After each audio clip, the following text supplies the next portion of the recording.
Have you ever ignored someone only to realize later that they were the one person who needed you most? In the busy neighborhood of Kampala Heights, everyone knew everyone, and yet nobody truly knew anyone. It was the kind of place where people greeted with smiles but minded their own business behind closed doors. At the end of Block C lived Mara, a quiet 28-year-old tailor who hardly spoke. She kept to herself, opened her shop early, and closed late. People often whispered that she was too proud or too strange, but the truth was, no one had ever taken the time to ask. Next door was Joel, a 33-year-old Boda mechanic, loud, friendly, and always surrounded by people. He thought life was simple: work hard, laugh often, and avoid unnecessary drama. But drama came anyway. One Wednesday evening, Joel was outside fixing a customer's motorcycle when he heard something from inside Mara's apartment. A thud, then silence. He paused, listening. Another thud, like something heavy falling. Then a weak, muffled voice.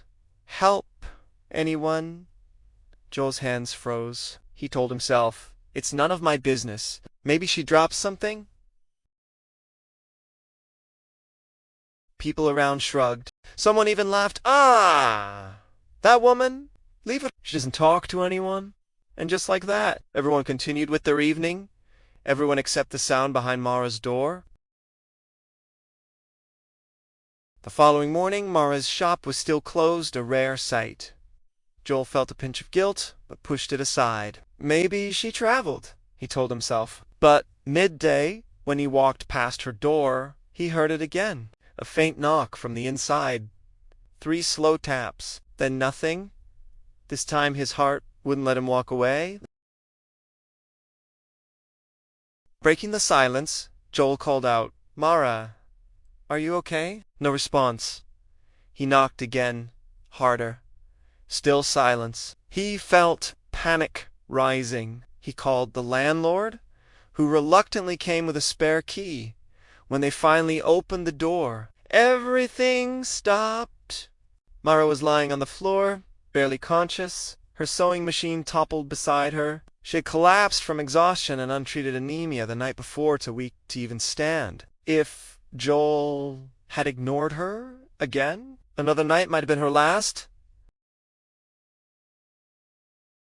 The Turning Point paramedics rushed in. As they carried her out, Mara weakly gripped Joel's hand and whispered, "I kept calling. Thank you for hearing me."